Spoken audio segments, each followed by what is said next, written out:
puede compartir.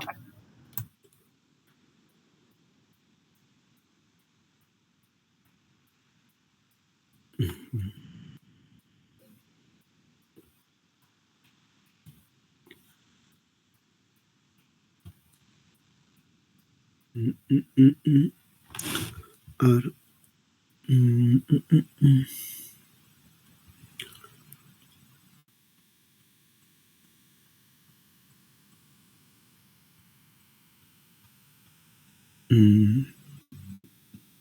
Pamela, una consulta, pero ¿no puedo subir ni bajar mi Excel?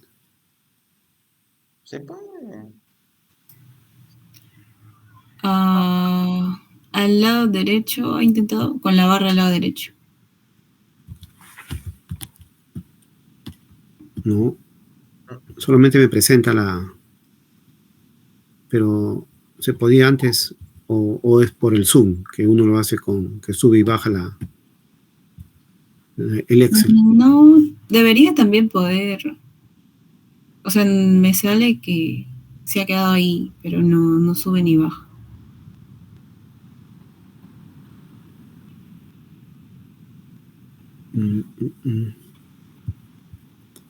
Pero yo lo podía hacer, esto lo hemos hecho en el tiempo del COVID.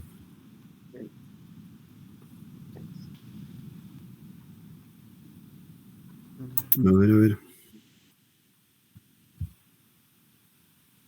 Tal vez si deja de compartir y compartes nuevamente, doctor. A ver, voy a hacerlo.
Doctor, tal vez podría intentar compartir toda la pantalla. A ver, vamos a ver.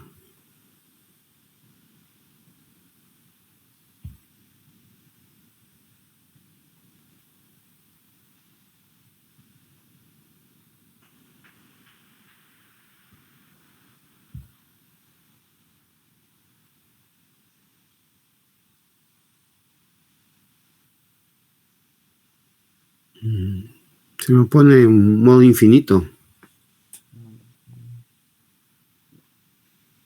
A ver, vaya al Excel y le aviso si normal se ve, porque como ahorita está en el Meet, por eso se ve así. Pero... Ahí. A ver, intente subir. Ya, sí se ve. Y entonces con toda, ¿no? Puedo presentar un... Sí. Quería presentar también la otra después, pero bueno, ya. Entonces, la práctica de hoy es de motilidad gastrointestinal. En realidad, esta práctica fue preparada así de forma virtual ya para ese entonces, pero como ahora tenemos que hacerlo en modalidad virtual, creo que sí nos es útil. Igual, esta práctica ha sido preparada por el doctor Julio Guamán Olarte, en coordinación con el doctor Cachi. Y es una práctica que vamos a tocar varios puntos sobre motilidad gastrointestinal, principalmente gástrica, ¿no? Pero gastrointestinal es la idea. El primer punto que vamos a ver, vamos a tocar es el complejo motor migratorio, creo que lo primero vamos a hacer un chequeo.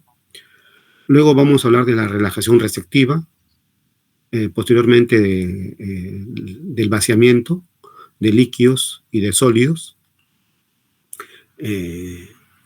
tanto a una solución isotónica como hipertónica. Luego la relación entre el pH y vaciamiento gástrico. Posteriormente vamos a hablar sobre la motilina y la concentración de esta y su interacción con el complejo motor migratorio, con el complejo motor migratorio. Luego vamos a hablar sobre la motilina, complejo motor migratorio y glicemia, ese trípode. Vaciamiento gástrico y sexo, vaciamiento gástrico y antibióticos. ¿No? Eso va a ser la práctica hoy día. Entonces vamos a comenzar en este Excel, que después se lo voy a pasar. No sé si lo tiene, pero se lo voy a pasar. Primero hablando sobre el complejo motor migratorio. Como ustedes saben, el movimiento intestinal tiene una fase digestiva y una fase interdigestiva, que le llamamos de reposo.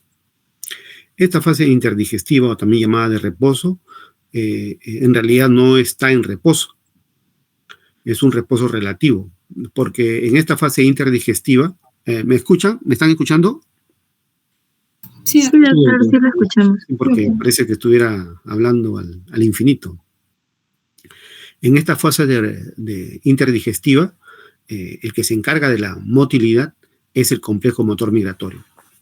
Y el complejo motor migratorio es un conjunto de movimientos en esta fase digestiva, en la cual supuestamente el estómago está en reposo. Pero como vemos, no está como tal, porque tenemos unas células de Ramón y Cajal, que son células gastrointestinales que producen movimiento autónomo, automatismo digestivo o gastrointestinal. No se sabía que aparte del corazón, que tiene un marcapaso cardíaco, el estómago, el tubo digestivo también tiene un marcapaso digestivo, ¿no? Que gatilla movimientos peristálticos. Entonces aquí, en este Excel, estamos presentando a la actividad del complejo motor migratorio. Miren, en la barra de la izquierda, de su mano izquierda, tenemos representado en centímetros de agua la presión. ¿Ven mi puntero, jóvenes?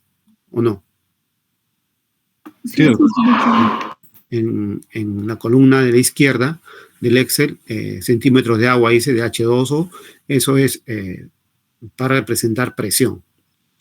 Y el de la derecha, en la misma torre, digamos, el de la derecha es tiempo en minutos. Entonces lo que estamos representando acá es el tiempo interdigestivo para hablar de las tres fases de este complejo motor migratorio. Y entonces vemos que este complejo motor migratorio tiene tres fases en el gráfico, en el cuadrito inferior, que dice análisis de gráfico. En este cuadrito vemos que la fase del complejo motor migratorio número 1 en romanos, hay una fase número 2 en romanos y una fase número 3 en romanos. La fase número 2 dura entre 40 y 60 minutos, la fase número 3 entre 30 y 45 minutos, y la fase número 2 entre 30 y 45 minutos, y la fase número 3 entre 5 a 10 minutos. Luego vamos a ver que cada una de estas fases tiene ondas características, unas ondas lentas y unas ondas más activas, llamadas ondas en aguja o ondas picuda. Como vemos aquí, la fase 1 del complejo motor migratorio tiene 0 ondas aguja o 0 ondas espina, que son las ondas de mayor potencial, de mayor presión.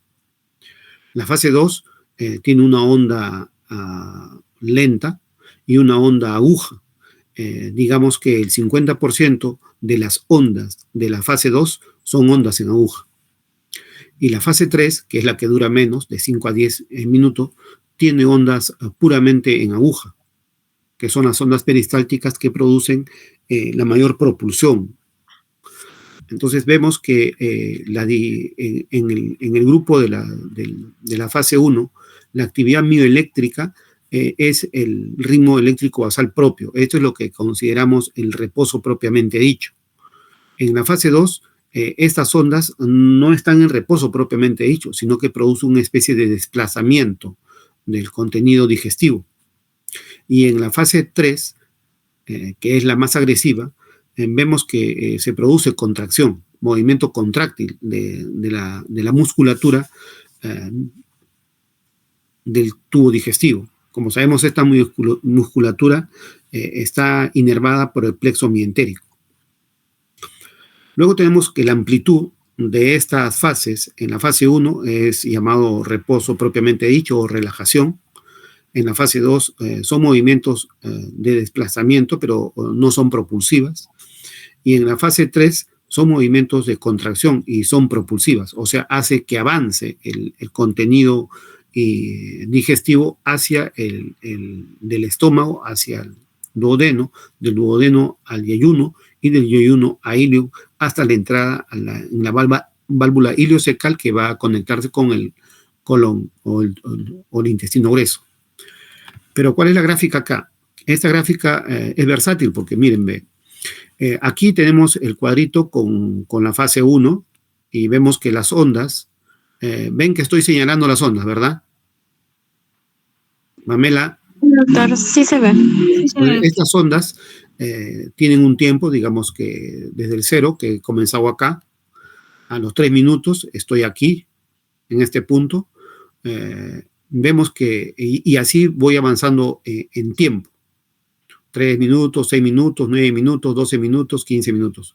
Pero veo que a los 0 minutos de tiempo, este punto de acá, no hay onda, está en absoluto reposo. Estoy señalando el 0.0, digamos, ¿no? En la cual hay 0 de presión y todavía no se inició ningún tipo de actividad de las células de Ramón y Cajal. Pero a los 3 minutos, por ejemplo aquí, ya veo que a los 3 minutos tengo una onda con una presión de 3 centímetros de agua. A los 6 minutos, aquí estoy señalando 6 minutos de tiempo, tengo una onda de presión de más o menos 1 centímetro de agua. Digamos, voy a los 15 minutos y tengo una onda de presión de 3 centímetros de agua. 15 minutos aquí y esta es mi onda de presión de 3 centímetros de agua. ¿Qué significa todo esto? Que todo este tiempo, que son de 40 a 60 minutos, el intestino tiene presiones entre 0 a 3 centímetros de agua, que son presiones que constituyen la tonicidad base representativa del estado de relajación del tubo digestivo. Y este es el periodo más largo, ¿no? Aquí solamente encontramos ondas débiles, ondas lentas, que no producen ningún tipo de desplazamiento. Es el periodo más largo del complejo motor migratorio y aquel que tiene el menor cuantía de potencial de voltaje y por lo tanto movimiento mecánico. Entonces, todo este que está en naranja constituye hasta el minuto 45 en el gráfico, hasta el minuto 45 constituye el periodo que llamamos fase 1 en romanos del complejo motor migratorio. Posteriormente, lo que está en verde es el tiempo en el cual voy a estar en la fase 2. Miren, como vemos, la fase 2 dura de 30 a 45 minutos. En esta fase 2 yo voy a tener dos tipos de onda.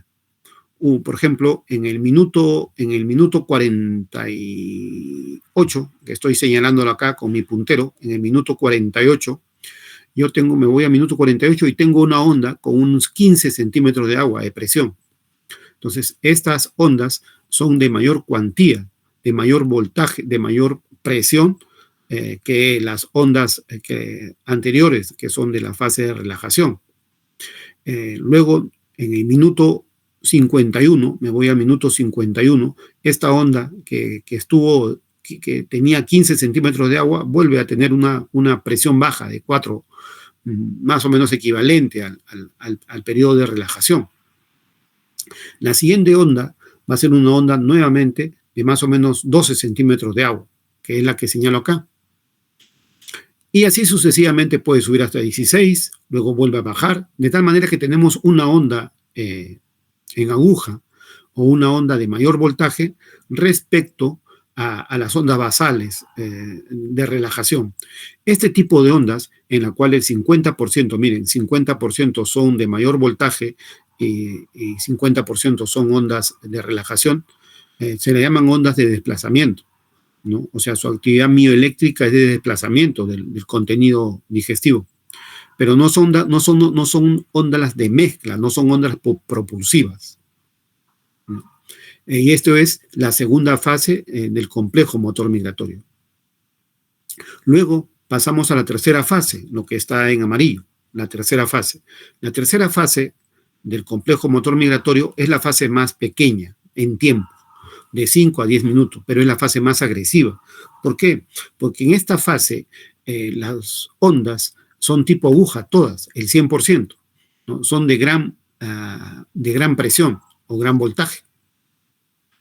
Como vemos en el gráfico, esta onda, por ejemplo, la que está en el minuto 80, me voy al minuto 80 acá, al minuto 80, esta onda tiene 47 centímetros de agua, de presión. Entonces veo acá que efectivamente tiene 47 centímetros de agua de presión y se da en el minuto 80. Me voy al minuto 82, ¿no? Y tenemos una onda de 54 y así sucesivamente. Estas ondas, claro que tienen su valle y llegan a un pico mínimo de relajación, pero son más, estos picos en tiempo casi no duran, porque inmediatamente estas ondas son de mayor cuantía, no solamente mayor voltaje, sino que además son de mayor cuantía en tiempo. Estas ondas de la tercera fase del complejo motor migratorio son las ondas que producen desplazamiento, pero no solamente eso, sino contraen la pared muscular en el estado interdigestivo, contraen la pared muscular del tubo digestivo y son ondas propulsivas que producen el avance del bolo alimenticio, el avance del bolo alimenticio si estamos en quimo, si estamos, ¿no?, en estómago, o kilo si estamos en el intestino. Entonces, la idea aquí es que ustedes comprendan de que en el estado interdigestivo, en la cual supuestamente nosotros estamos con un periodo de reposo, no es tanto así, porque entra a tallar el mecanismo del complejo motor migratorio, que es el sistema eléctrico autónomo del tubo digestivo dirigido por las células de Ramón y Cajal. Cuando nosotros tenemos, por ejemplo, un cólico digestivo y necesitamos tomar iosina, buscapina, es porque lo más probable es que en este periodo o fase 1 hay algunas ondas que no corresponden al periodo y que nos producen sensaciones de dolor. ¿Por qué? Porque aquí digamos, el umbral es diferente, se altera el umbral. Entonces, el umbral comienza digamos, a mejorar en el sentido de que se hace más sensible. Habitualmente nosotros tenemos un umbral de menos 40 en el tubo digestivo para el dolor, menos 40 milivoltios. Entonces, cuando pasamos a menos 20 milivoltios, ese umbral se hace más sensible porque más fácil es llegar a ese umbral de menos 20. Y si hacemos a menos 10, es más sensible todavía. Entonces, este umbral de menos 40 pasa a menos 10 o a menos 20 o a 0 y se hace más sensible a determinados tipos de estímulos que nos pueden producir dolor, ¿no? Entonces, eso hace que nosotros podamos sentir dolor en un periodo en el cual supuestamente estamos en reposo. Entonces, si nosotros tenemos, digamos, en el minuto, vamos a escoger un minuto, el minuto 15 de la primera fase, y nosotros le ponemos, en este minuto, en vez de tener 3 centímetros de agua, tendríamos unos 45, le estoy cambiando acá, 45, entonces va a producirnos este tipo de espiga, tipo aguja, y esta espiga tipo aguja, que se va a presentar en este entorno de relajación o reposo, estrictamente hablando del tubo digestivo, no va a producir dolor, lo vamos a sentir, ¿no? Entonces, ese es el principio por la cual nosotros a veces consumimos un fármaco que nos atenúe este tipo de espigas y que disminuya el dolor, ¿no? Entonces, por ejemplo, puede haber un cólico digestivo cuando yo aumento en los valores en 36, por ejemplo, en el tiempo 36 aumento nuevamente acá, en vez de que sea 1, que sea 50, y el dolor, o 52, y el dolor aumenta, entonces voy a presentar dolor en este sitio. Implica que no estoy presentando ondas que no corresponden a la fase en la cual supuestamente debe haber un reposo pleno, digamos, ¿no? Entonces vuelvo mi gráfico a ponerlo, digamos, en 3. Y este que estaba en 52, que no corresponde el valor, voy a ponerlo en... Ay, caramba, se me bajó. Voy a ponerlo en 1, digamos, para recuperar la figura. Lo contrario es cuando, por ejemplo, nosotros sufrimos un hilio paralítico debido a hipercalemia, ¿no? O debido a una obstrucción intestinal, y entonces se produce una abolición de ese tipo de movimiento peristáltico en espiga, y entonces no se produce lo que llamamos la contracción y no hay movimiento propulsivo del tubo digestivo. En este caso, por ejemplo, este 47 lo mando a 2, ¿no? Y lo que voy a obtener es que se comienzan a aplanar, ¿no? Se me comienzan a aplanar las ondas de propulsión. Y este estado va a ser consistente con estreñimiento o hilio, ¿no? ¿Por qué? Porque los alimentos no van a avanzar a través del tubo digestivo. O sea, implica que el tránsito intestinal se nos va a poner muy lento debido a este fenómeno, en la cual estoy aboliendo de alguna manera la fase 3 del complejo motor migratorio. Bien, entonces acá regreso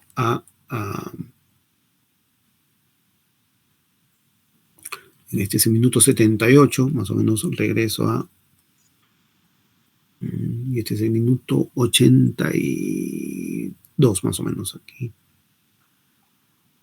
Acá puedo regresar a 45 para que regrese el movimiento peristáltico, y en el 82 regreso acá a 60 ya. Listo, para que se note el movimiento peristáltico.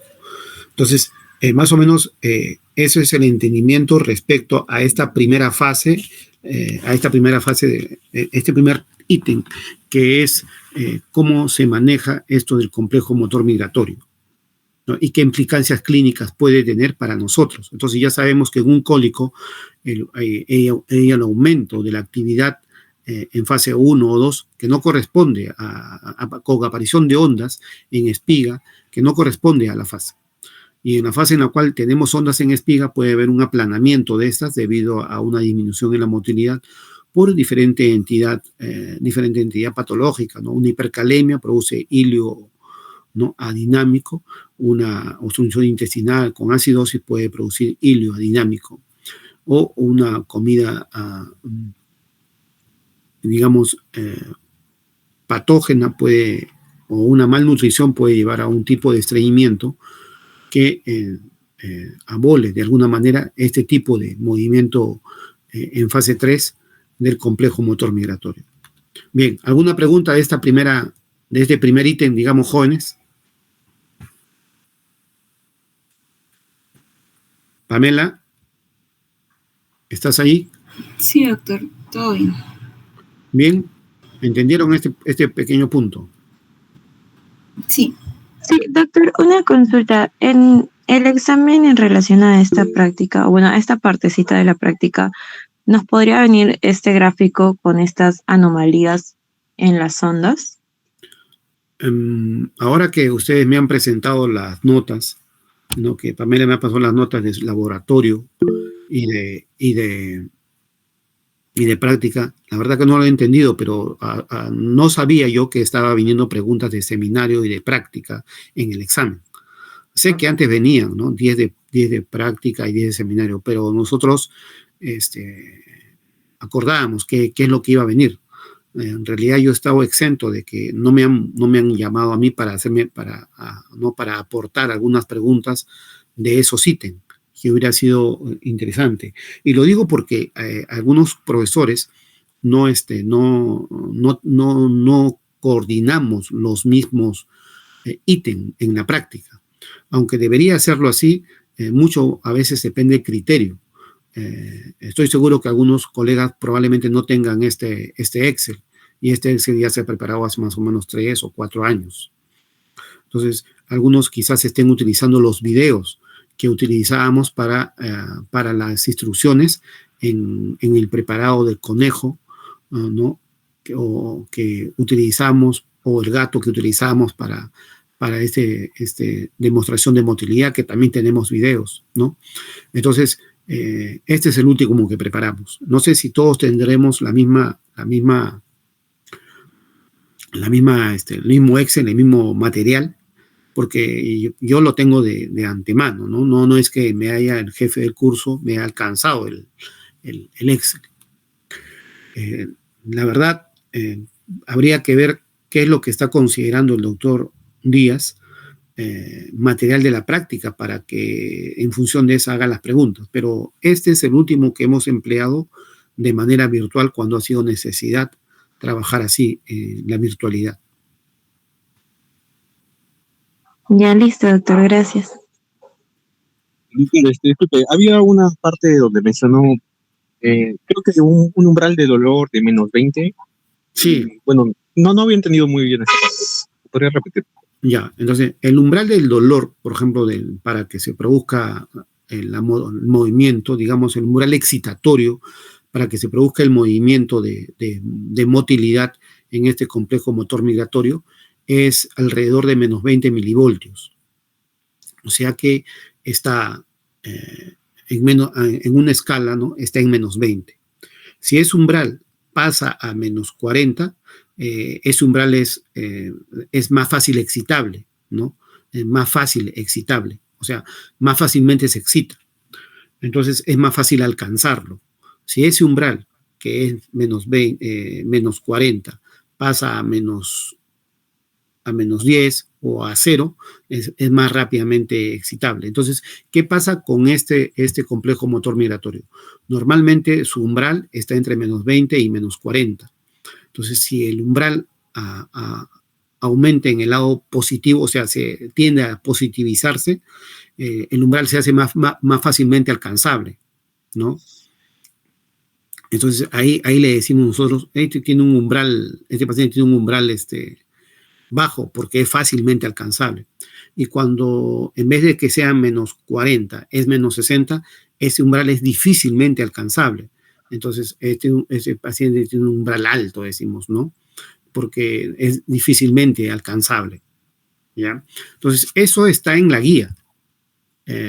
No sé si por un ratito les voy a mostrar acá. ¿Ven la pantalla? Pamela. Sí, doctor. Cambié el tema, ¿no? Ya, acá. En esta parte. ¿Ven? En punto 8. Sí. -40 a -20. Esto es lo que está en la guía, ¿ya? No sé si ustedes tienen esta guía o no la tienen. Me parece que no, doctor. Solo nos pasaron una de práctica, pero no es esa. Ya, esta es la guía anterior. Esta es con la que hacíamos con el conejo. ¿Ya? Igual tiene los mismos puntos, pero claro, acá está un poquito más resumido, ¿no? Esta es la guía de motilidad gástrica, que es la práctica que estamos haciendo hoy día. ¿Ya? Esta es motilidad gástrica, que es la práctica que estamos haciendo hoy día, pero esta es la guía que utilizábamos para la práctica con el conejo, ¿no? Con acetilcolina, empleamos un sapo también, Depende, o sea, hacíamos motilidad gástrica con conejo, motilidad intestinal con sapo. En realidad eran dos prácticas, ¿no? Eran dos prácticas. Motilidad intestinal era la segunda práctica y motilidad digestiva era la primera. Entonces, para uno utilizábamos el sapo y para el otro utilizábamos el conejo. Y acetilcolina, atropina para estimular la motilidad y otro para inhibir la motilidad. Como saben, el tubo digestivo tiene como sistema de estimulación al sistema nervioso parasimpático, ¿no? Que tiene como neurotransmisor a la acetilcolina. Y el sistema antagónico tiene como neurotransmisor que sería el simpático, a la noradrenalina. Entonces, si yo quiero estimular al simpático, tengo que estimular en el sentido de darle o proveerle de acetilcolina. Si yo quiero inhibir al simpático, lo que tengo que es inyectar noradrenalina. Entonces, el simpático, el parasimpático, que está representado por el nervio vago, yo lo estimulo con acetilcolina. Y al estimularlo, entonces mejora la motilidad. Entonces, yo cuando quiero inhibir el movimiento digestivo debido a un dolor, tengo que darle un anticolinérgico, ¿no? Y ahí estamos hablando de lo que conocemos como buscapina, atropina, escopolamina, que son fármacos que se oponen a la acción de la acetilcolina. Entonces, antagonizando el efecto vagal, minimizando el efecto vagal, ¿no? Y al minimizar el efecto vagal, disminuyo el movimiento peristáltico del tubo digestivo. Pero la acetilcolina tiene otras funciones, ¿no? Tiene un efecto contrario, por ejemplo, a nivel del corazón, ¿no? Y así sucesivamente. Entonces, eso está en relación, por ejemplo, al uso también de la atropina, ¿no?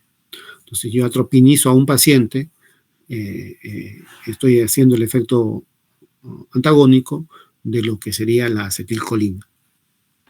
Bien, entonces, esta es la guía que hay, ¿no?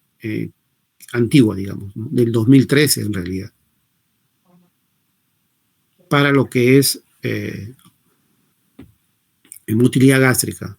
No sé si el doctor quizás saque las preguntas de acá, pero tiene un marco teórico pequeño, ¿no? Porque acá no es teoría, pero tiene un pequeño marco teórico, y tanto la motilidad gástrica como la motilidad intestinal, que es el segundo ítem aquí, que es el segundo punto, ¿no?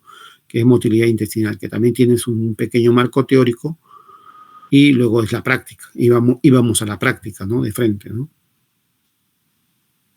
Bien. Entonces continúo con mi Excel. Ven el Excel, ¿verdad? Sí, doctor. Ya, muy bien. ¿Alguna pregunta?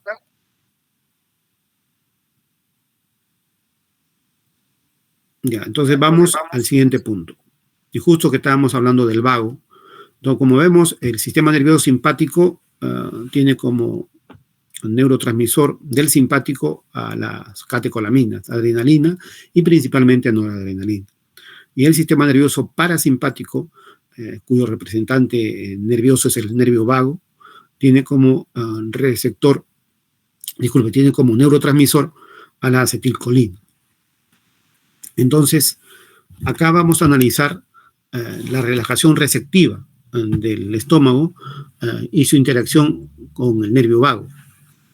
Entonces, vemos aquí, en este gráfico, en esta tablita de la izquierda, que la estoy señalando, dos situaciones. Un paciente control, en la primera columna de la izquierda, un paciente control, y un paciente a lo cual le hemos extirpado el vago. Le hemos hecho una vagotomía, ¿no? O vaguectomía. Le hemos quitado el vago. A estos dos estómagos vamos a darles un volumen, ¿no? Un volumen de líquido. Miren cómo a cero volumen, el control tiene, digamos, una presión intragástrica de 10 centímetros de agua. Pero el paciente a lo cual le han hecho una vagotomía, recuerden que antes las úlceras gástricas se trataban con vagotomía, ¿no? Muy antes de la aparición de los inhibidores de bomba de protones, ¿no? Que son omeprazol, pantoprazol, esomeprazol y otros tipos de productos, cuando solo teníamos bloqueadores H, ¿no? O ranitidina, fomitidina, cimetidina, ¿no?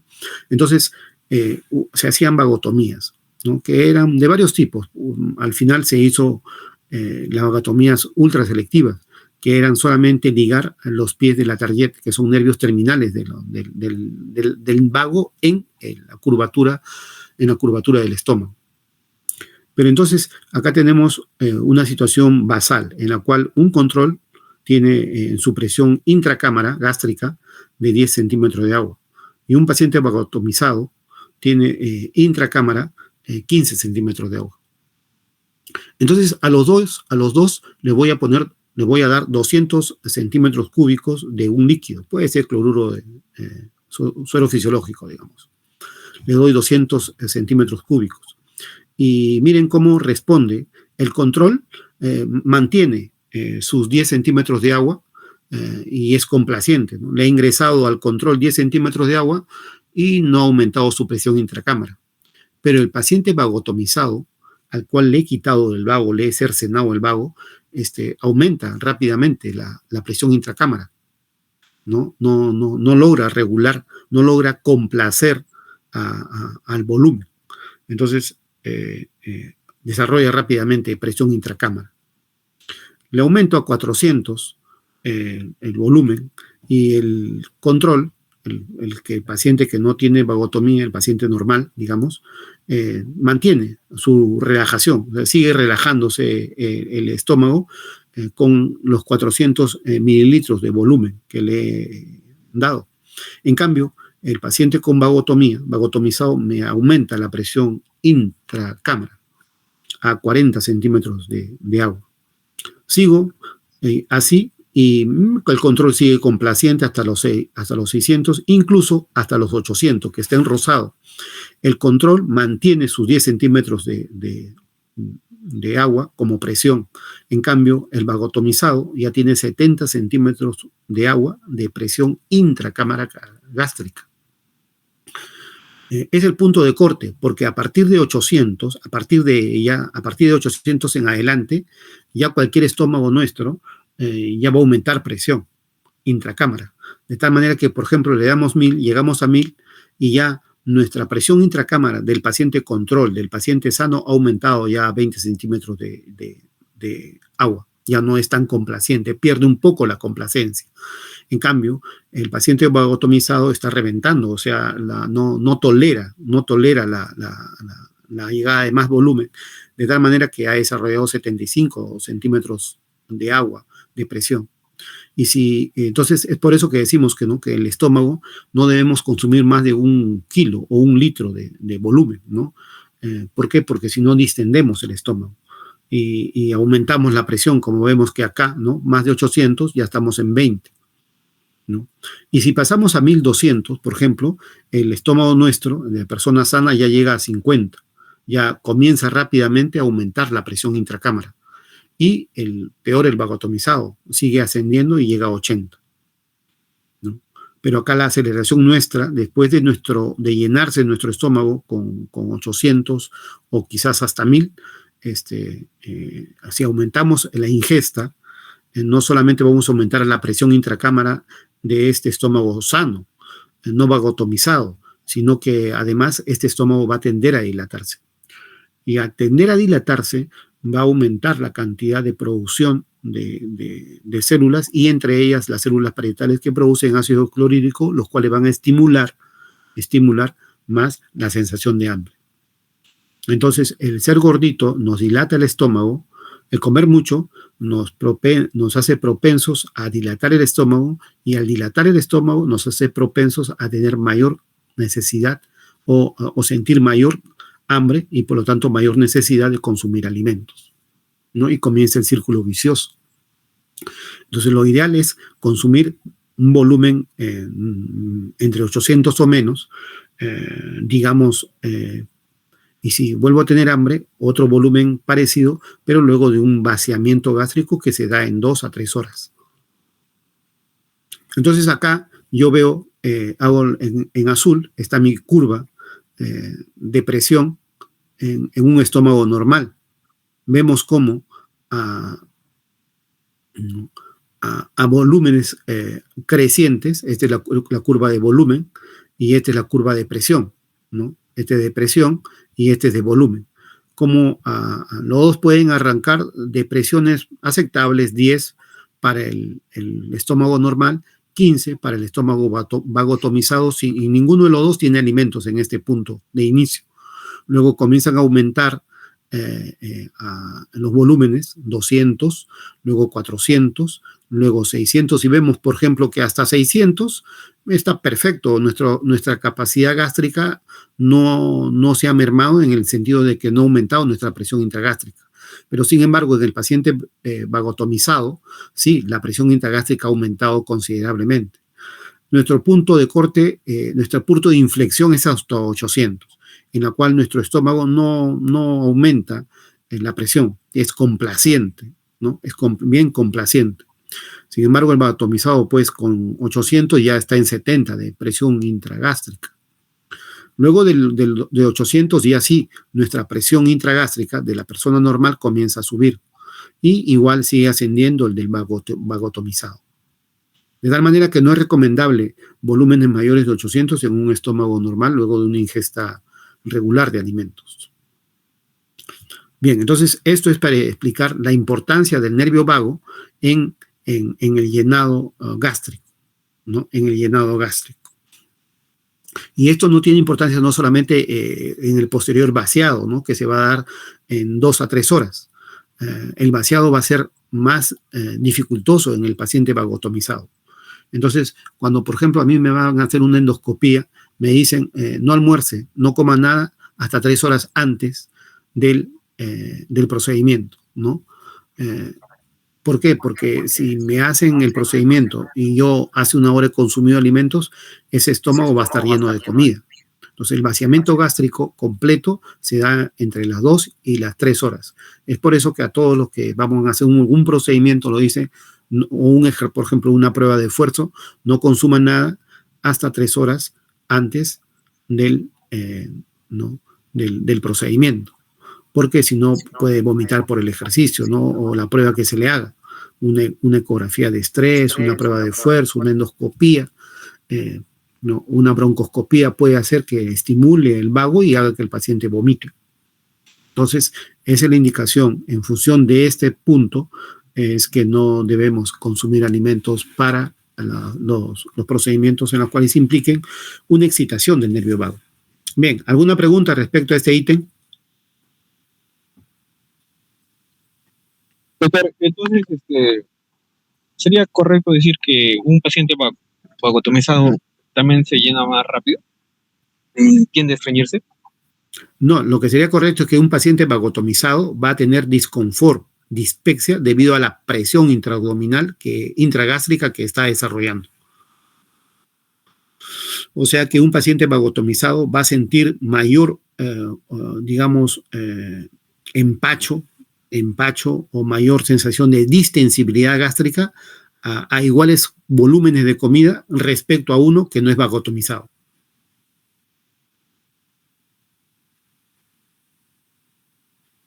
Está bien, doctor. Gracias. Bien, vamos al siguiente punto, que es vaciamiento. El tercer punto, entonces, estas jóvenes, estos ítems, estos espacios que dejo acá, es para que ustedes interpreten el gráfico. ¿Ya? Interpreten el gráfico. Pueden hacerle variaciones, ¿no? Pueden hacerle variaciones porque ya saben que yo podría cambiar acá los valores. En este caso es un vagotomizado versus una persona control normal. Ahora que está de moda, por ejemplo, la cirugía bariátrica, ¿cómo será el gráfico en un paciente que tiene gastrectomizado parcial, ¿no? cómo será la gráfica en un paciente gastrectomizado parcial, ahora que sabemos la cirugía bariátrica, o aquel que tiene una manga gástrica o un balón intragástrico. Todo este gráfico debe cambiar, ¿no? Porque el que tiene un balón ya tiene un espacio que ocupa la cavidad gástrica. El que tiene una manga ya tiene una porción de estómago reducido, ¿no? El que tiene el que le han hecho cirugía bariátrica o una gastrectomía parcial, tiene un volumen también de cámara gástrica reducido. Entonces, acá ya la fisiología de ese tipo de pacientes, de hecho que debe variar, ¿no? De hecho que va a variar, ¿no? Porque no solamente quitan células digestivas o gástricas, sino que además te quitan un poco de células parietales, que son las que producen, u oxínticas, que son las que producen el ácido clorhídrico, ¿no?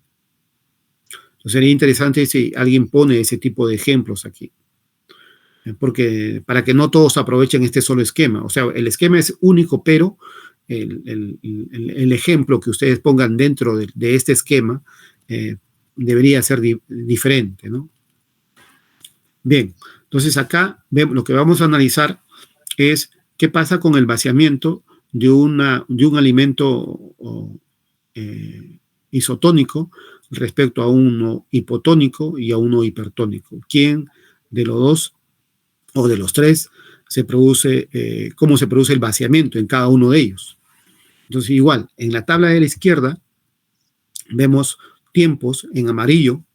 En blanco tenemos un alimento que es isotónico con el plasma, o sea que un alimento que no tiene mucho soluto, pues, ¿no? Que es isotónico con el plasma. Por ejemplo, algo como un suero fisiológico, ¿no? Que tiene una osmolaridad parecida a la osmolaridad del plasma, un alimento suave, ¿no? Digamos, un caldo, algo de eso que tiene una osmolaridad parecida, digamos, a la osmolaridad del plasma, como es el vaciamiento en este tipo de pacientes. En celeste está un paciente que ha consumido un alimento que es hipotónico. O sea que en el ejemplo, por ejemplo, 10 miliosmoles, ¿no? Muy hipotónico este alimento, es prácticamente agua, ¿no? Como es vaciamiento en este paciente que consume prácticamente agua, ¿no? Y el otro es un paciente que ha consumido un alimento hipertónico, o sea, un alimento con gran cantidad de soluto, ¿no? Y el soluto son estos electrolitos, el sodio, digamos, ¿no? Una comida bien hipertónica, por ejemplo, podría ser una solución bastante azucarada, ¿no? Bastante azucarada. Entonces, podría ser hipertónica. Entonces, tenemos acá el suero fisiológico, agua y un líquido bastante azucarado, ¿no? Entonces, ¿qué pasa? Supongamos que a los tres le damos en el tiempo cero, los tres tienen 100 centímetros cúbicos de cada uno de estos alimentos. El alimento isotónico tiene 100 centímetros cúbicos, el alimento hipotónico 100 centímetros cúbicos y el alimento hipertónico 100 centímetros cúbicos. ¿Qué pasa después de 10 minutos? A los 10 minutos, el alimento isotónico ya se ha vaciado 30 centímetros cúbicos, de tal manera que en el estómago le queda 70 centímetros cúbicos. El alimento hipotónico, de los 100 centímetros cúbicos que tuvo al inicio, en el punto de inicio, a los 10 minutos tiene 82, o sea que ha vaciado 18 centímetros cúbicos. ¿Y qué pasó con el alimento hipertónico? A los 10 minutos tiene 90 centímetros cúbicos todavía en el estómago, o sea, solamente ha vaciado 10 centímetros cúbicos. Entonces, como vemos aquí, a los 10 minutos, el vaciamiento del alimento isotónico es efectivo, ¿no? Ya está en 70, a los 10 minutos. El vaciamiento del alimento hipotónico está disminuido, ¿no? Pero el que está francamente disminuido, el vaciamiento, es del alimento hipertónico. Todavía prácticamente todo está en el estómago, no se ha vaciado ese alimento. Y así avanzamos, por ejemplo, a los 40 minutos, el alimento isotónico, y ya nos queda solamente 25 centímetros cúbicos en el estómago, o sea, se ha vaciado 75 centímetros cúbicos a los 40 minutos. El alimento hipotónico ha vaciado 51 centímetros cúbicos, lo que significa que queda en el estómago 49 centímetros cúbicos del alimento. Más o menos ha mejorado algo. Y miren cómo a los 40 minutos el alimento hipertónico todavía hay en el estómago 62 centímetros cúbicos, lo que implica que ha vaciado solamente 38. Entonces, como puedo ver, el vaciamiento de un alimento isotónico con el plasma es mucho más efectivo, mucho más rápido que un alimento sea hipotónico o sea hipertónico. Y que si yo comparo hipotónico con hipertónico, el alimento hipertónico, o sea, aquel que tiene más solutos, tiene un vaciamiento más pesado, más lento que uno hipotónico. Y me voy, por ejemplo, a los 90 minutos. A los 90 minutos vemos que el alimento isotónico con el plasma ya nos queda 5 centímetros cúbicos nomás de ese alimento en la cámara digestiva, en la cámara gástrica. Del alimento hipotónico todavía me queda 21 centímetros cúbicos, lo que significa que se ha vaciado 79. Y del alimento hipertónico me queda 34 centímetros cúbicos, lo que significa que se ha vaciado 66, ¿no? Como vemos acá, el vaciamiento pues es mucho más efectivo en el isotónico, digamos moderadamente efectivo en el hipotónico y un poco pésimo, ¿no?, en el hipertónico. Y me voy a los 100 minutos, ¿no? En realidad este gráfico debe ser hasta los 120 porque es a las 2 horas en la cual un alimento isotónico debe vaciarse, o sea, ya no debe haber ese alimento isotónico en el plasma. Pero veamos, a los 100 minutos ya nos queda 4 nomás, 4 centímetros cúbicos de alimento isotónico que consumimos, 18 centímetros cúbicos del alimento hipotónico y todavía nos queda 31 centímetros cúbicos del alimento hipertónico. De tal manera que a los 120 minutos que nos está puesto acá, ya prácticamente a las 2 horas, que son 120 minutos, ya no tenemos comida isotónica en nuestro estómago. Ya se vació completamente a las 2 horas. A las 2 horas tenemos algo de 14, digamos, o 12 de alimento hipotónico, y a las 2 horas todavía tenemos unos 20 a 25 del alimento hipertónico. Entonces, el vaciamiento de un alimento isotónico con el plasma es 2 horas. De un alimento hipertónico es un poco más, ¿no? Aproximadamente 3 horas, ¿no? Entonces, estos gráficos corresponden a eso. Como vemos acá, el isotónico es el de aquí, el plomo, en el cual vemos que todos partiendo de 100 centímetros cúbicos de alimento, ¿no?, a los 20 minutos, vemos que el alimento isotónico ya nos queda solamente 50, ¿no? En cambio, a estos 20 minutos del alimento hipotónico nos queda 70, ¿no? Y del alimento hipertónico a los 20 minutos del alimento hipertónico todavía nos queda 80 en el estómago. Y voy avanzando así, de tal manera que vemos que a los 100 minutos del alimento isotónico con el plasma ya tengo los 4 centímetros que están acá. Del alimento moderadamente hipotónico nos queda 18 centímetros cúbicos que están acá. Y del alimento hipertónico nos queda 31 centímetros cúbicos, que es lo que está aquí. De tal manera que es lo que está aquí. De tal manera que si continúa la curva, en 3 horas más o menos ya hay un vaciamiento total de un alimento isotónico, de un hipotónico más o menos, y 3 horas y un poco más probablemente del alimento hipertónico. Entonces vemos que la tonicidad, ¿no?, la osmolaridad de un alimento tiene mucho que ver con el vaciamiento de este en el tubo digestivo y principalmente en el estómago, como vemos en el gráfico. Muy bien, ¿alguna pregunta respecto a este punto? Pamela. No, doctor, todo bien. Todo bien, entendido. Entonces está fácil este cuadro. Listo, vamos al cuarto ítem. Igual acá un gráfico, pero con un ejemplo real ya. O sea, acá ve un alimento, o sea, que por ejemplo podría ser anís, ¿no? Agua, pues, ¿no? Y esto, una preparación edulcorada o un Gatorade, no sé, para ¿no? Para comparar una solución energizante, ¿no? Entonces podemos comparar el vaciamiento de estos. Otro punto importante es también el vaciamiento y el contenido de glucosa, ¿no? Esto es importante sobre todo para los diabéticos, ¿no? Y vemos igual, ¿no? Son acá 4 situaciones. Una solución fisiológica salina que tiene la osmolaridad del plasma, que sería la solución control o normal.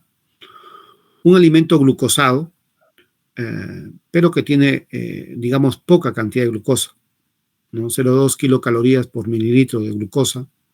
Un alimento medianamente glucosado y una solución, en realidad, hiperglucosada. Entonces, una solución hipoglucosada, normoglucosada, digamos, o medianamente glucosada, y una solución hiperglucosada. Y vamos a comparar estas 3 soluciones glucosadas respecto a un alimento isotónico o isosmótico con el plasma.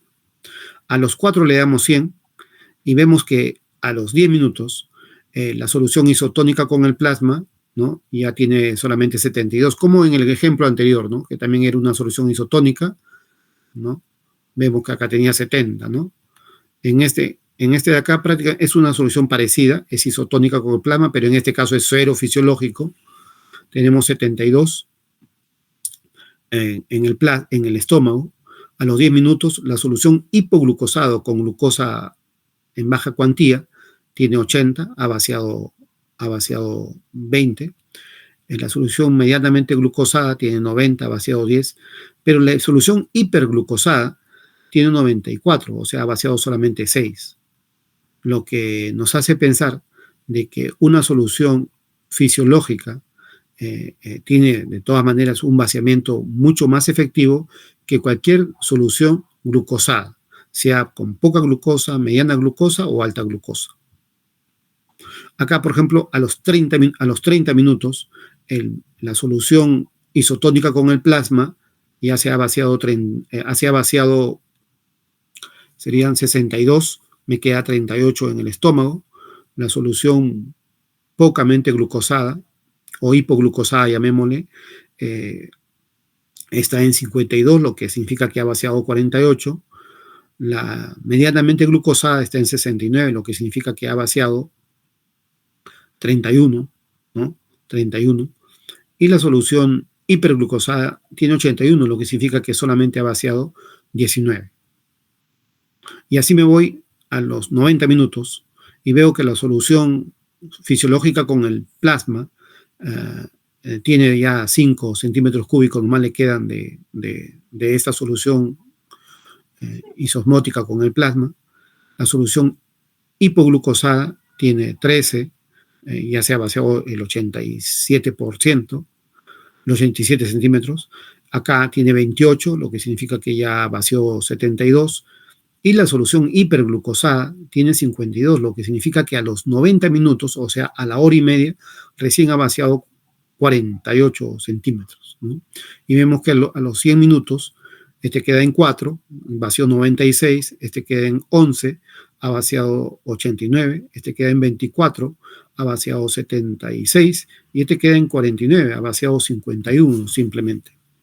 Entonces hay una relación directa entre la cantidad de glucosa y el vaciamiento, ¿no? Y toda solución glucosada, el vaciamiento, o sea, cualquiera la cuantía, es mayor, es más lento que una solución salina con el plasma, ¿no?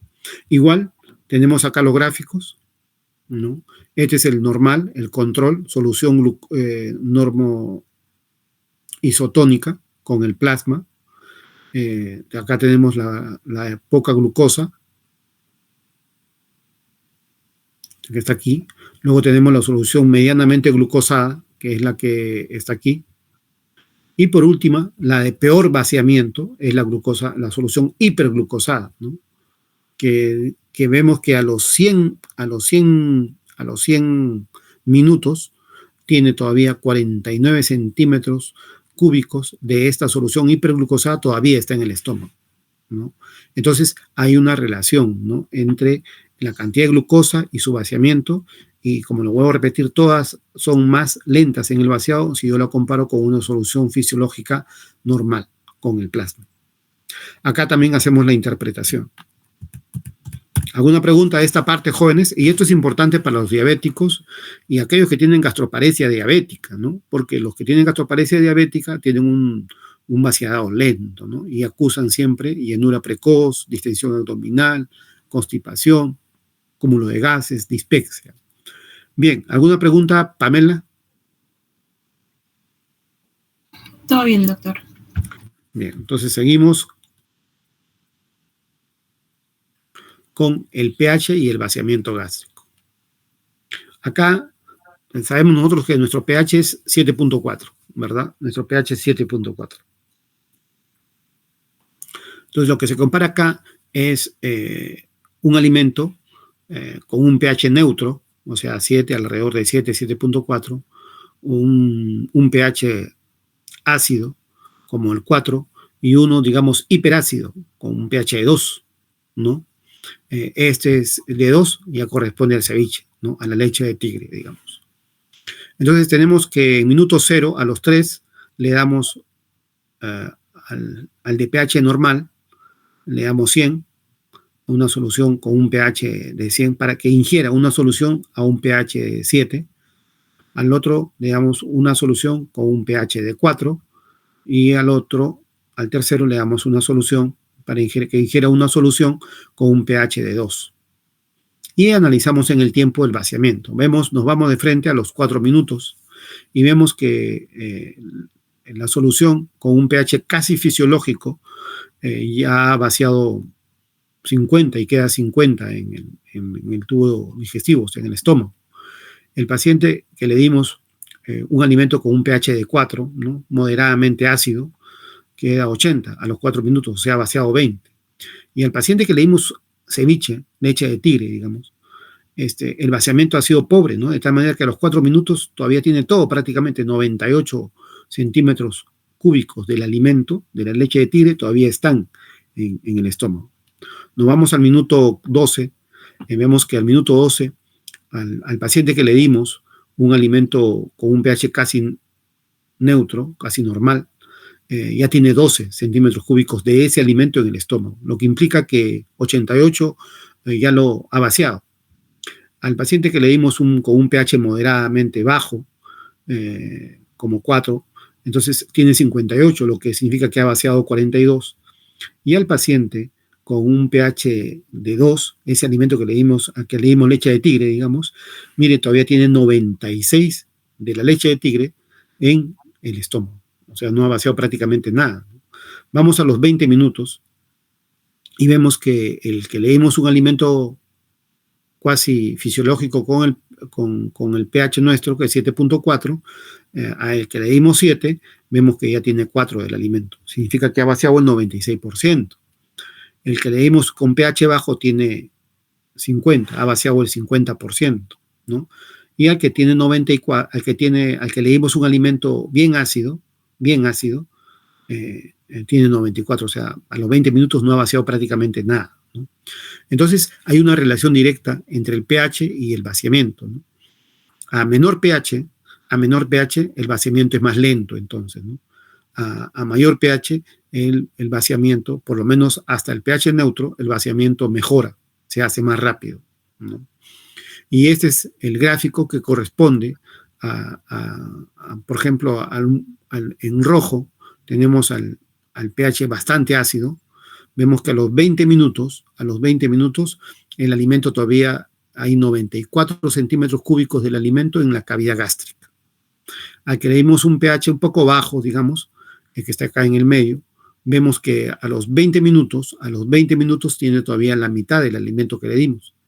Y sin embargo, al que le dimos un alimento con un pH casi parecido a nuestro pH sanguíneo, vemos que el alimento se ha vaciado y a los 20 minutos solamente queda 4 centímetros cúbicos de ese alimento en el estómago.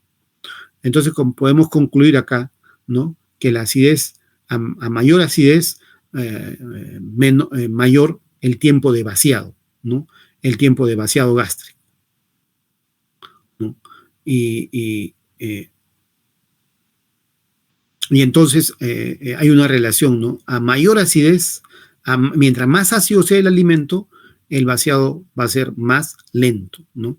A más ácido sea el alimento, el vaciado va a ser más lento. Bien, ¿alguna pregunta en este pequeño ítem? Pamela.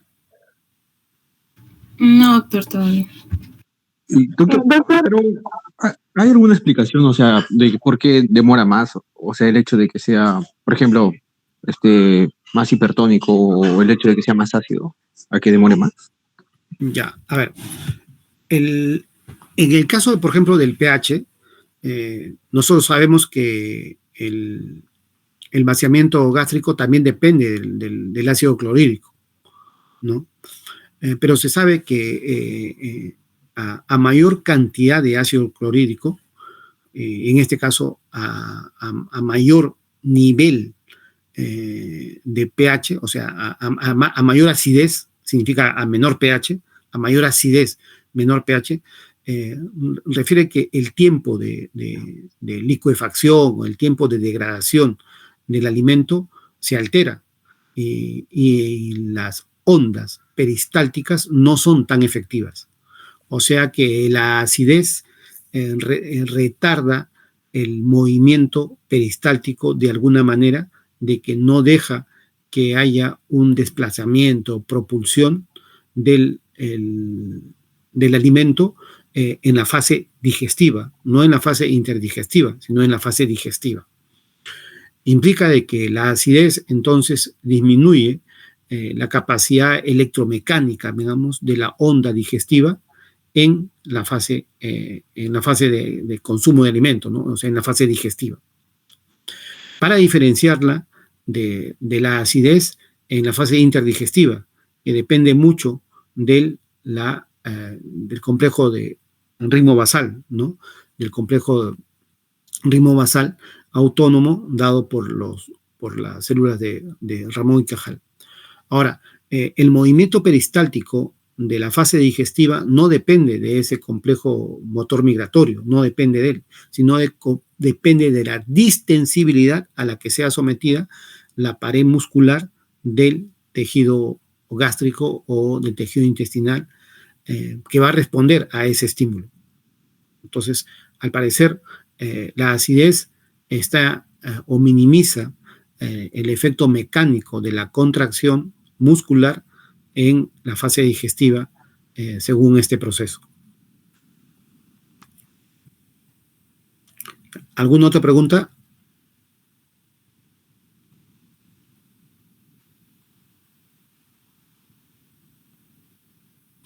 Bien, entonces vamos a aplicar esto que es muy interesante. Digamos que es la parte más álgida de acá del... A ver. Motilina, bombecina, colecistoquinina y otras sustancias producidas por el tejido intestinal, yeyuno, hilio, por algunos tipos de células, intervienen en la motilidad gástrica. Entonces se sabe que la motilina tiene mucha relación con la motilidad gástrica. Y se ha visto que esta sustancia llamada motilina altera el complejo motor migratorio en cierta medida. La secreción de motilina está en relación también con el complejo motor migratorio. La motilina se puede dosar en el plasma y se ve que tiene unas curvas de subida y caída que están en relación al movimiento peristáltico. Como vemos en el gráfico, igual vamos a ver acá en la tabla de la izquierda, en la primera columna está la motilina en picogramos sobre mililitro. Y en el lado de la izquierda, de la derecha de la misma tabla, tenemos el tiempo en horas. Vamos a dividir ese tiempo en fases, 1, 2, 3, 4, 5, 6 y 7 fases. ¿Ya? Entonces vamos a arrancar con la primera fase, que es la primera hora, digamos, ¿no? Esa primera hora la dividimos en 0, 15, 30 minutos, 45 hasta 60 minutos. Es la primera hora. La segunda hora, 75 minutos, 90, 105 hasta 120, segunda hora. Y así sucesivamente, son las horas. Entonces, ¿qué pasa? ¿Qué se ha visto? ¿Qué se ha visto?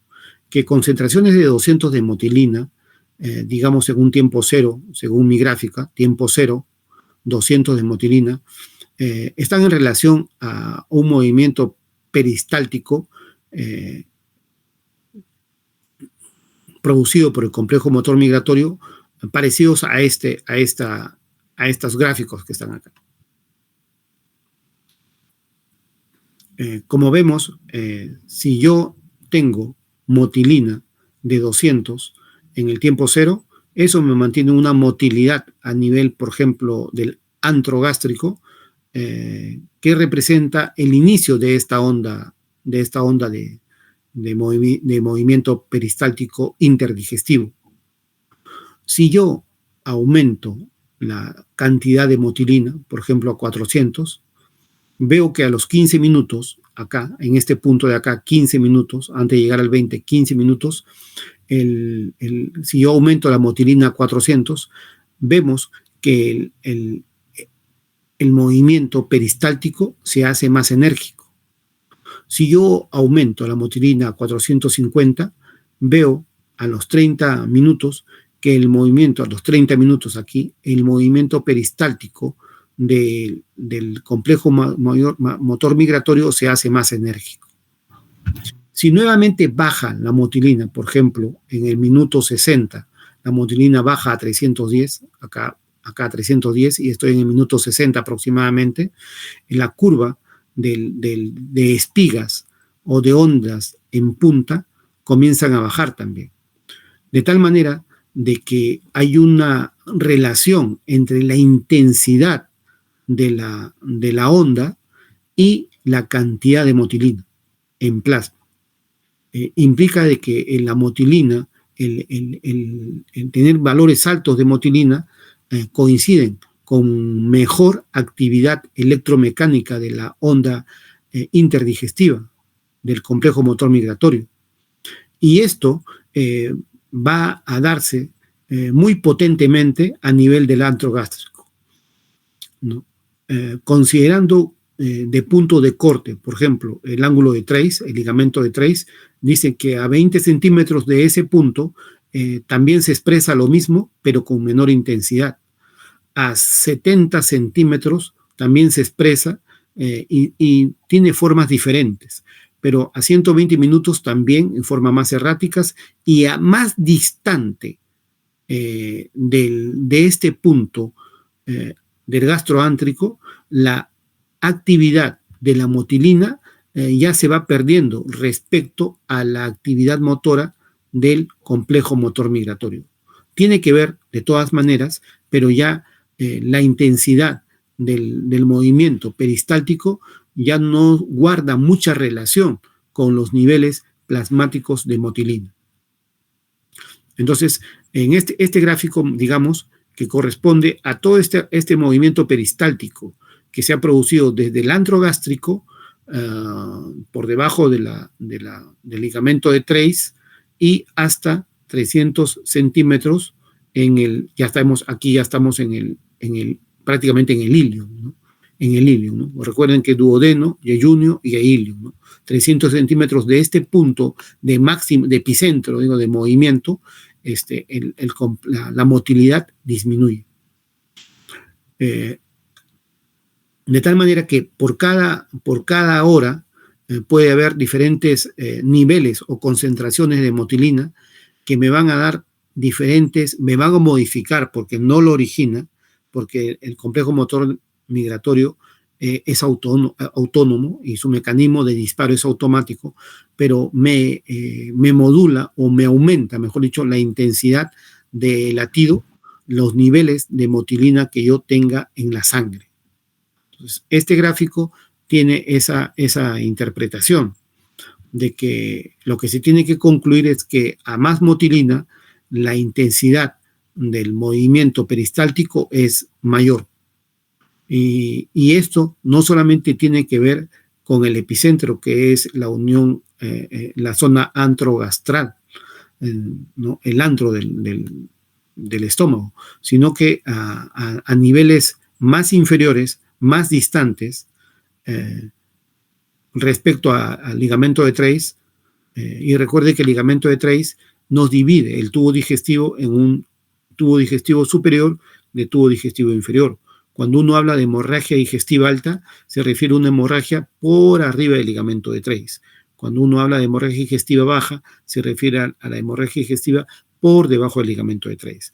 Entonces acá estamos hablando más o menos por debajo del ligamento de Treis en una hemorragia digestiva. Nosotros debemos considerar por debajo del ligamento de Treis. Pero bueno, ese es otro tema.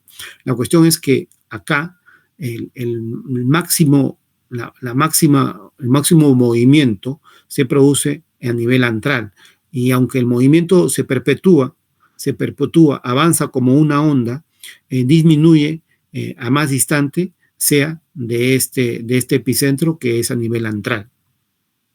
Entonces acá yo bajo los niveles podría yo bajar los niveles aquí, por ejemplo, en este 155, donde estoy acá, 155 o 165, aquí bajo, en vez de poner 360 pongo 200, pongo 200, y entonces miren cómo disminuye, y esta disminución de los niveles de motilina refieren que tiene correlación con la disminución del nivel de la potencia de la espiga o de ese movimiento peristáltico interdigestivo producido por el complejo motor migratorio. Entonces yo puedo comenzar a variar estos de acuerdo a los valores de motilina. Entonces, ¿qué puedo concluir? Que hay relación entre motilina y complejo motor migratorio, y que la presencia de motilina aumenta los niveles o la potencia del movimiento peristáltico interdigestivo. Entonces hay una relación, ciertamente, que nosotros debemos tratar de descifrar o ¿no? ver por qué se cumple esto y por qué en el centro del antro gástrico probablemente esté el centro de mayor actividad del complejo motor migratorio. Aunque algunos refieren que es básicamente las células de Ramón y Cajal están ubicadas en la curvatura mayor del estómago.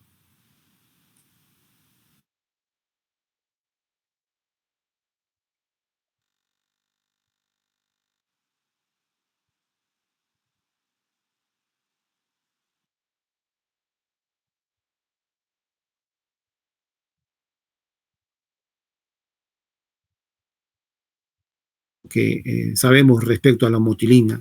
Y no solamente se cumple por la motilina, recuerden que tenemos algunas otras sustancias llamadas ahora hormonas digestivas que también tienen que ver con la actividad motora, ¿no? Tenemos la colecistoquinina, la bombecina, el péptido P y otras sustancias. Bien, ¿alguna pregunta de este ítem, jóvenes?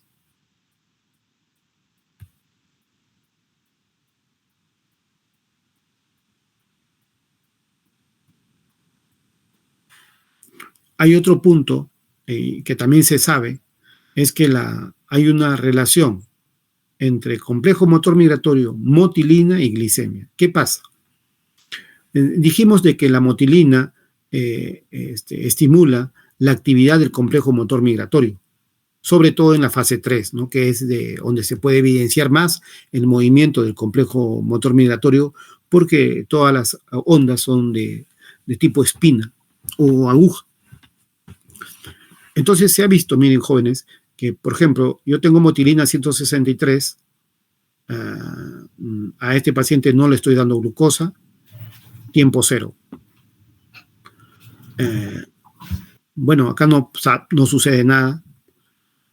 Tengo motilina 165, un valor relativamente bajo, no le doy glucosa, no sucede nada.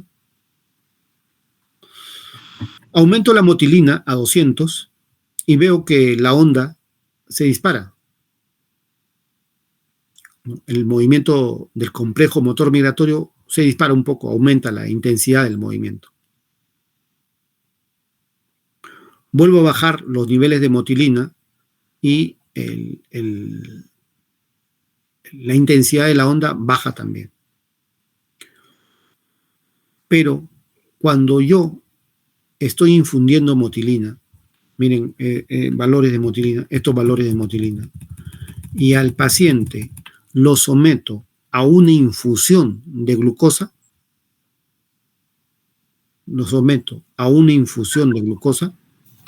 esto es infusión de glucosa, esta infusión es, por ejemplo, 250 mililitros por decilitro y le comienzo a dar a 50.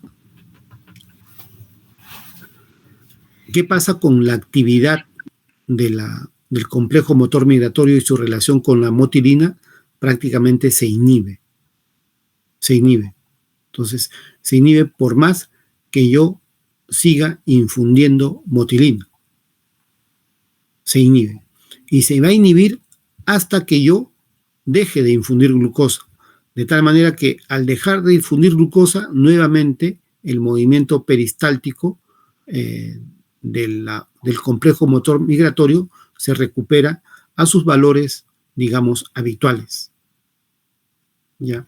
Entonces, ¿qué se sabe? De que hay una relación entre complejo motor migratorio y motilina, pero que esta relación positiva entre complejo motor migratorio y motilina se inhibe a la infusión de glucosa.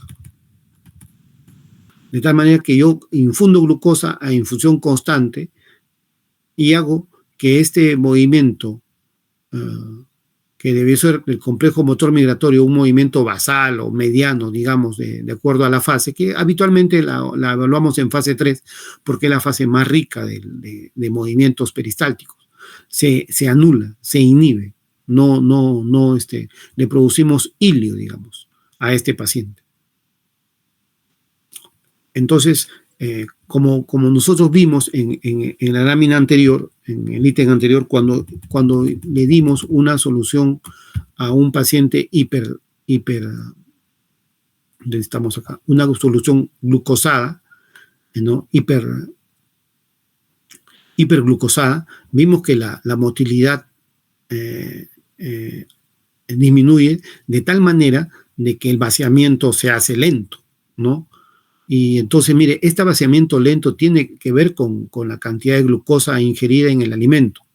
Pero si la glucosa fuera endovenosa, como en este caso, si la glucosa fuera endovenosa, ese vaciamiento se hace más lento todavía. Se hace más lento. O sea que la glucosa, sea que la ingerimos por vía oral, o sea que la inyectamos por vía endovenosa en una infusión, nos ralentiza o nos retarda el movimiento peristáltico del complejo motor migratorio, así esté bajo el efecto de la motilina. Bien, entonces este amarillo es lo que es infusión de glucosa. Muy bien, entonces, ¿alguna pregunta en este punto, jóvenes? No, doctor. Ahora, las explicaciones ustedes las tienen que hacer, ¿ah? Las explicaciones ustedes las tienen que ver, o sea, ¿por qué se producen estos fenómenos?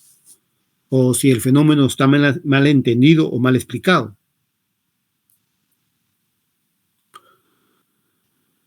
Luego otro punto importante es el vaciamiento gástrico y el sexo, pero básicamente del sexo femenino. Vamos a comparar varón y todas estas son mujeres. Pero las mujeres en relación a su ciclo reproductivo. Esta es una mujer premenopáusica, esta es una mujer premenopáusica con hormonoterapia, o sea, toma anticonceptivos. Esta es una menopáusica ya, pero con hormonoterapia, toma terapia de reemplazo hormonal, o se aplica terapia de reemplazo hormonal.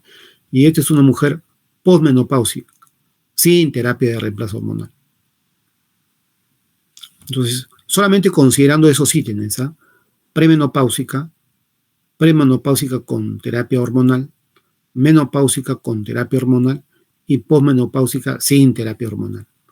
A los 5 les doy 100 centímetros de un alimento respectivo. ¿Qué pasa con el vaciamiento? Miren, ve, el vaciamiento en el varón a los 20 minutos de ese alimento cualquiera, digamos, pero es el mismo alimento para los 5, a los 20 minutos tiene 90 centímetros cúbicos del alimento. Ha vaciado 10 centímetros cúbicos. ¿Qué pasó con la premenopáusica? Ya es premenopáusica, o sea, hay valores bajos de hormonas. Ha vaciado 5 nomás, porque tiene 95. Y la premenopáusica, que se ayuda con hormonas, ha vaciado 4, tiene 96. Y la menopáusica, que se ayuda con hormonas, ha vaciado 3, tiene 97. Y la posmenopáusica, que no se ayuda con nada, tiene 98, o sea, ha vaciado 2. Como vemos, el varón tiene muy buen vaciamiento. Acá no hay una mujer, digamos, joven, ¿no? Todas son por afectación menopáusica. Pero vemos que dentro de las mujeres, en relación a la menopausia, aquellas que todavía no entran en la menopausia tienen mejor vaciamiento que aquellas que ya están en la menopausia y no tienen terapia de reemplazo hormonal. Y luego, aquellas que aparentemente tienen terapia de reemplazo hormonal mejoran respecto a aquellas que no la tienen, ¿no? Aunque esta diferencia no es estadísticamente significativa, ¿no? 95, 96, 97, no es estadísticamente significativa. Pero vamos al minuto 60. Vamos al minuto 60. En el varón, el alimento común para todos tiene 70 en el estómago, vació 30. La mujer premenopáusica tiene 73, 79, ha vaciado 21. La mujer premenopáusica, pero con hormonoterapia, tiene 81. La mujer menopáusica y con hormonoterapia tiene 83. Y la posmenopáusica tiene 85, o sea, ha vaciado solamente 15 nomás. Vamos a los 120 minutos. Y el varón tiene 50, ya vació 50%. La premenopáusica tiene 65, vació 35. La premenopáusica, pero que se ayuda con hormonoterapia, tiene 70, ha vaciado 30. Y acá la menopáusica con hormonoterapia tiene 74, ¿no? Ha vaciado 26. Y la posmenopáusica tiene 78, solamente ha vaciado 22. Entonces vemos que hay una relación, ¿no? Entre las mujeres que entran a la menopausia, va a comenzar a disminuir su vaciado. La mujer que ya está menopáusica, el vaciado gastrointestinal lo tiene disminuido. Y si los pacientes menopáusicas, mujeres, se ayudan con terapia de reemplazo hormonal, probablemente mejoren su vaciamiento gástrico, aunque los datos acá no son contundentes, digamos.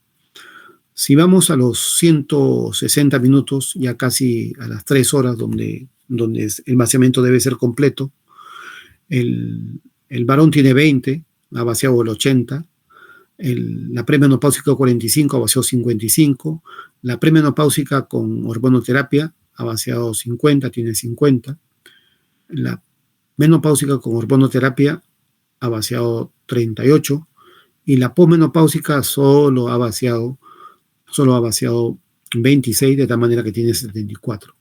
Entonces, la menopausia y el sexo tienen que ver con el vaciamiento gástrico, ¿no? Y no se puede concluir de este gráfico de que la menopáusica con hormonoterapia le vaya mejor respecto a la premenopáusica con hormonoterapia. No se puede concluir ni uno u otro porque los datos no son muy estadísticos, aunque habría que hacer un análisis respecto a eso, ¿no? Y esto de acá son los gráficos, ¿no? Son los gráficos. Este es del varón, el vaciado, como vemos aquí, a las 160 minutos, casi 3 horas, le queda 20, o sea, a las 3 horas ya le quedará 10 o quizás 5 al varón. Y la mujer, vemos acá, ¿no? Vemos acá a la mujer que, por ejemplo, a la premenopáusica, o sea, todavía no ha llegado a la menopausia, pero se está acercando, un vaciado aceptable, le queda 45, ha vaciado 55, Esta de acá es la premenopáusica con hormonoterapia a vaciado 50, ¿no? Casi a los 160 minutos. A la menopáusica, pero con hormonoterapia, a vaciado 38, le queda 62. Y este es a la posmenopáusica, sin hormonoterapia, ¿no? Mire, todavía tiene 74, o sea que solamente ha vaciado 26. A las casi 3 horas, ¿eh? Casi 3 horas, donde ya debió ser el vaciamiento completo. Entonces, vemos que hay una relación, ¿no?, entre estrógenos y vaciamiento gástrico, ¿no? Porque las que tienen ayuda hormonal, al parecer, mejor el vaciamiento que aquellas que no la tienen. Y las que todavía no llegan a la menopausia tienen mejor vaciamiento que aquellas que ya están en la menopausia. Que ya están en la menopausia. Bien, y acá hacemos la interpretación de esto. Entonces acá vamos a hablar de vaciamiento y estrógenos y la diferencia entre vaciamiento en el hombre y en la mujer. Bien, ¿alguna pregunta a este punto, jóvenes?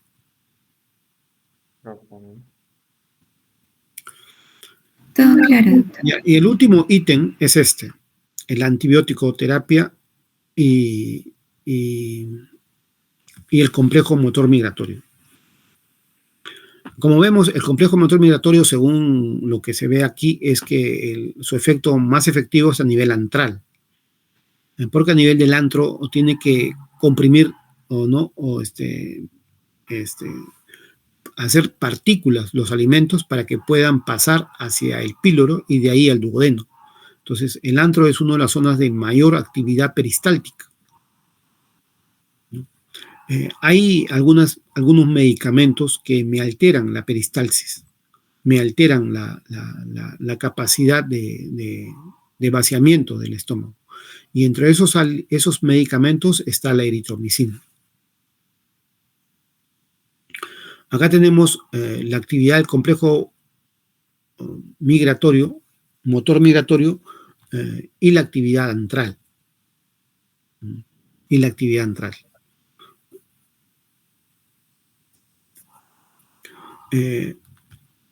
Ambos tienen un efecto basal como uno, digamos, una actividad basal como uno.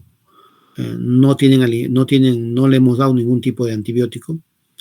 Le damos mínima dosis de eritromicina y la actividad se mantiene. Aumentamos un poco la dosis de eritromicina y la actividad,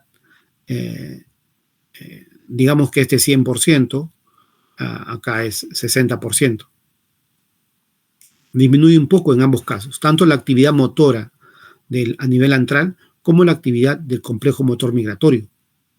Aumentamos la dosis de eritromicina y vemos que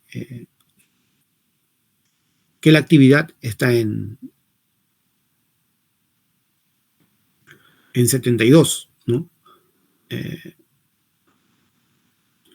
De tal manera que la actividad más o menos se mantiene en ambos, tanto la actividad motora del antro como la actividad del complejo motor migratorio. ¿Qué pasa si aumentamos la dosis? Vemos que la actividad del complejo motor migratorio tiende a disminuir, ¿no? Queda en 56. La actividad del antro todavía se perpetúa. En cambio, con máxima dosis de eritromicina, estas dosis séricas en sangre, la actividad del complejo motor migratorio queda en 30%. Y se mantiene la actividad, incluso mejora, ¿no? Acá por lo visto, recupera la del antro, ¿no? La del antro. Entonces, eso es solamente para explicar, en este gráfico, solamente para explicar que algunos antibióticos inhiben la actividad del complejo motor migratorio, por lo que inhiben, de alguna manera, el peritactismo gastrointestinal, ¿ya? Y si yo comparo la actividad del complejo motor migratorio con la actividad antral, que no depende necesariamente del complejo motor migratorio, porque el complejo motor migratorio está en la curvatura mayor del estómago, pero la actividad antral es donde uno puede verificar mayor actividad peristáltica, ¿no? Porque es la zona que tiene que encargarse de triturar, prácticamente diluir los alimentos para que puedan pasar al duodeno, ¿no? A través del píloro, ¿no? Entonces, este es un gráfico en el cual muestra, ¿no? La actividad de cada uno de ellos, ¿no? Como más o menos siguen el mismo ritmo, pero finalmente, ¿no? La actividad del antro persiste. En cambio, la actividad del complejo motor migratorio sigue disminuida, ¿no? Disminuida. Bien, listo, jóvenes. Entonces, solamente este último es para que vean que algunos alimentos alteran la capacidad de vaciamiento gástrico, ¿no? Y algunos los mejoran, ¿no? Por ejemplo, en el ejemplo anterior, creo que ha sido, en este de acá, si yo aplano la fase 3 del complejo motor migratorio por una acidosis metabólica, por una hipocalemia, por una obstrucción intestinal, claro que hay que resolver la causa de fondo, pero por ejemplo en una dispepsia debido a hipomotilidad, esto puede mejorar con algunos fármacos prokinéticos, ¿no? Como cisaprida, mosaprida, metoclopramida, ¿no? Que mejoran la actividad motora y por lo tanto mejoran la digestión, ¿no? Se puede aprovechar eso. Entonces vemos que esa actividad se pierde cuando uno consume algunos alimentos, algunos medicamentos, como por ejemplo la eritromicina, la pantromicina y otros que interactúan con el complejo motor migratorio o con el antro. Muy bien, jóvenes. Entonces, eso es la práctica. ¿Hay alguna pregunta? Doctor, yo tengo una consulta. Sí, adelante. He leído que también hay algunas hormonas que también influyen en el movimiento peristáltico. Entre ellas está la somatostatina. Claro. Y que en sí también trabaja como inhibidor de la somatotropina. Quería saber si es que también esta hormona se sintetiza de forma artificial y para qué usos clínicos se les toma en cuenta. O sea, para el uso clínico de la somatostatina artificial. Sí, sabría usted. Mire, a ver, sabes que el páncreas tiene las células alfa, las células beta, las células delta, ¿no? Y entre ellas produce somatostatina, somatomedina. No tengo razón de que estén usando somatostatina, pero estas hormonas tienen relación también con la hormona de crecimiento, ¿no?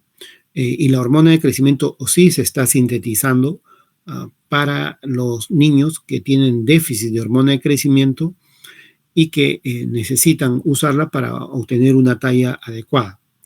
Su uso debe ser antes de que llegue la pubertad, porque luego de esto ya no tienen efecto la hormona, o sea, no le va a mejorar la talla a ese tipo de pacientes. Respecto al movimiento peristáltico, sí, no solamente esto, como le dije antes, la colecistoquinina, la somatostatina, la bombecina, y en este caso la motilina, tienen mucho que ver con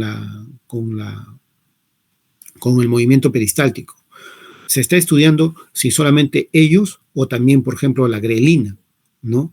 Que tiene mucho también que ver con esto del apetito, hambre-saciedad, lo que es el ciclo hambre-saciedad, ¿no? Que como vemos, tiene que ver con la distensión abdominal, con la distensión gástrica, porque a mayor distensión gástrica, mayor sensación de hambre, ¿no? De hambre. Y es por eso que le dije en un momento que hay un círculo vicioso entre comer mucho, distender el estómago y posterior necesidad de comer más por la distensión antral gástrica, y va a producir también aumento en la producción de ácido clorhídrico y por lo tanto aumento de la sensación de hambre. Más que eso, realmente no tengo más puntos que ofrecer. Listo. Gracias, doctor. Listo. Entonces, les paso este Excel a la delegada para que lo tengan, pero traten de poner algunos ejemplos diferentes de los que hemos puesto acá, pues, ¿no? Por ejemplo, otro fármaco, otros tipos de alimentos con concentraciones de pHs o glicemias diferentes, ¿no? Bien, jóvenes, entonces en eso quedamos.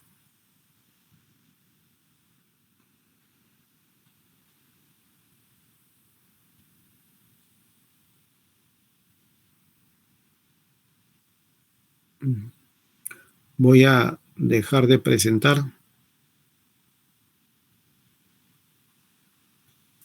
Listo. ¿Están todos o no? La verdad. Si no